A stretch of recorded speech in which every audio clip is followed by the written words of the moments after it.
Have you ever pondered the end of Cubane?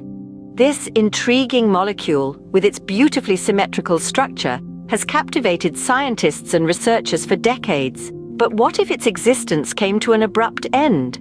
Cubane, a hydrocarbon molecule consisting of 8 carbon atoms arranged at the corners of a cube, is one of the most symmetric molecules known to science.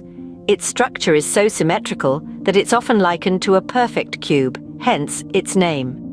What makes Cubane truly fascinating is its high potential energy, which makes it a powerful source of energy. This energy is so intense that it's used in the development of high-performance fuels and explosives. But what would happen if Cubane ceased to exist?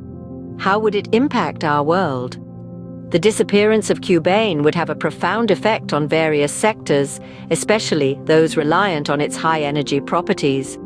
The field of high-performance fuels and explosives would have to seek alternatives to replace Cubane's unique properties. The pharmaceutical industry, too, would feel the impact, as Cubane derivatives play a role in developing new medicines. The implications of Cubane's end extend beyond the practical.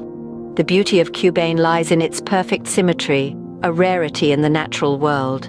Its loss would mean losing a molecule that brings a level of perfection and balance that's hard to find in nature's chaos.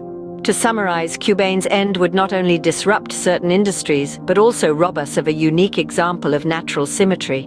It's a thought-provoking scenario indeed. As we marvel at the marvel that is Cubane, we realize that even in the microscopic world of molecules, there exist entities whose loss would be felt in ways we can barely begin to comprehend. So the next time you see a cube, remember the Cubane. Appreciate its symmetry, its potential, and the significant role it plays in our world, because who knows, the end of Cubane could be a reality one day.